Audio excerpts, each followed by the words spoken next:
blue. I'm gonna need these. I don't want to be blue. I am no longer blue, but you're not as tall as you need to be. It's not a great tripod. It's not even really a tripod. You're currently on not a tripod, something cheap, something not great. So, today, I can't move you away enough. I'm gonna have to get the other tripod. Might as well explain what's going on. Today is it's D&D day. I love me some D&D, but it means prep because I'm the DM. Prep comes at a cost. You need to spend time prepping and knowing what's going on, and that's what we're doing now. That's what we're doing today. Thought I'd bring you along to the prep and see how it is that I prep.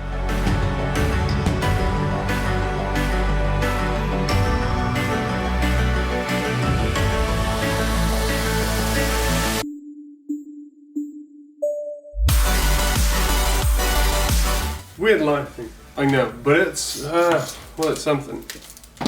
Here's the current situation. The guys, the party, my party, are about to do something stupid. And I need to figure out if that something stupid that they're gonna do is gonna pay off. I need to figure a few more things out first. Fights, where it's gonna be, what it's gonna be, what the sort of rough layout's gonna be. I'll have to get on with that. The meeting up with someone called the middleman. I haven't figured out if that's one person yet, or if that's just going to be a lot of people. There's a lot of notes from my last session. 200,000 gold, that's a lot of gold. They're level 8, which means I need to figure out an appropriate fight for level 8. And here's the thing, it's got to be people, because they just came from like a thieves guild. Someone is wanting to pay a lot of money for something that's very rare, as someone might do. Only difference is this thing rare is, well, it's a child.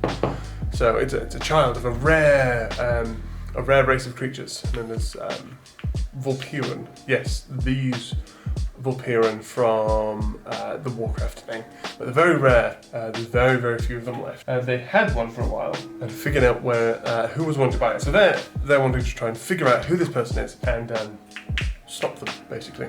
The Thief Guild is paying 200,000 gold. That's a lot. I think the meeting with someone called the middleman, or they only know him as the middleman. In reality, it's probably going to be a fair amount of people.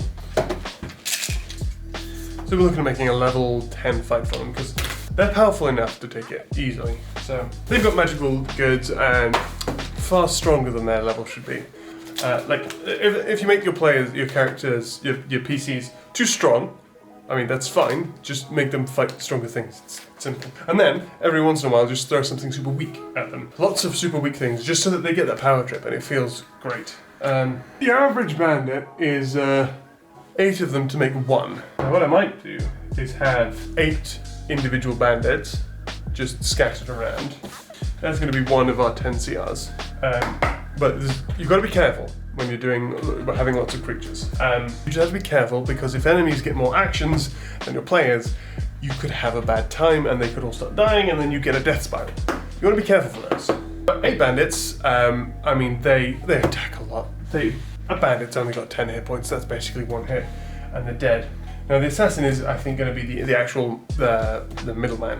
Yeah, because they're CR 8, but they're just 1 person. So 8 bandits and 8 bandits and 1 assassin here. That's getting us to CR 9. There's 5 players, and they're going to eat through those 8 bandits super fast. Eat through them. So I'm going to double the hit points. So each of the bandits has 20 health. They work for a pretty good Thieves Guild, so they're probably going to have a bit better armor as well.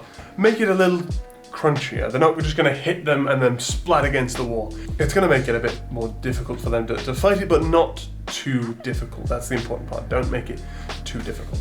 That's that dealt with. So that's currently CR 9.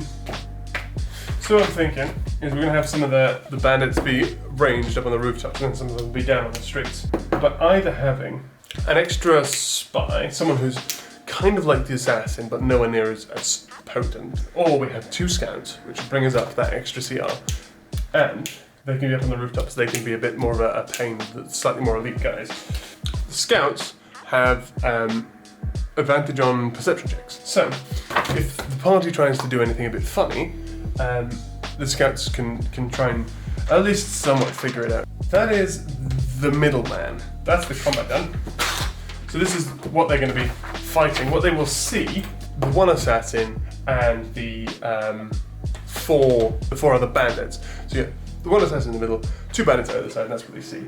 Now what they don't see is the 3 archers on either side of the rooftop. 2 bandits and 1 scout on each side. If they fly, if they say, I'm going to look and search the rooftops and things, they'll be able to see them. They're not going to be necessarily well hidden. Actually, they're going to be hidden at 21.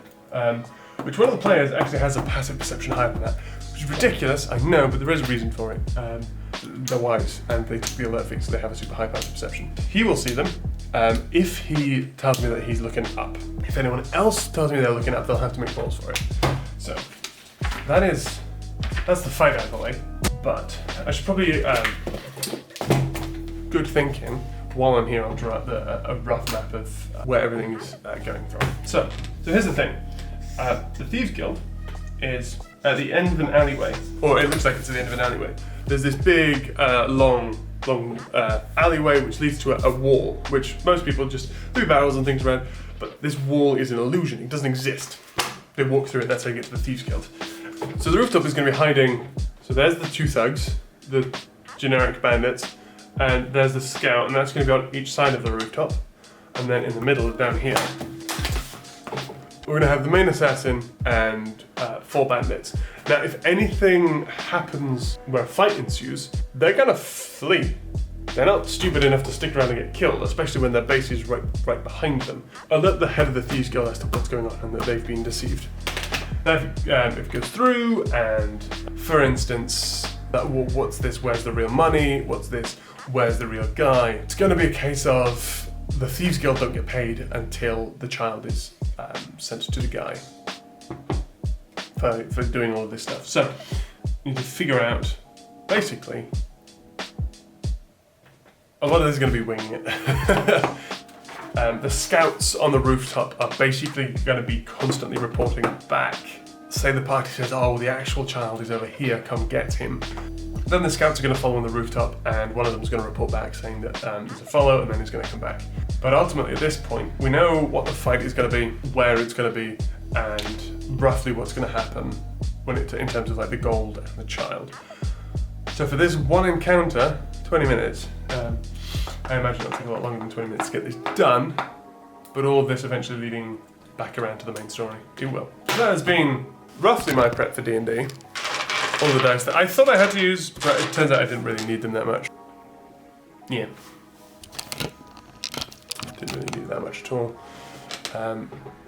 But if you stuck around this far, thanks again for being interested in something other than gaming stuff.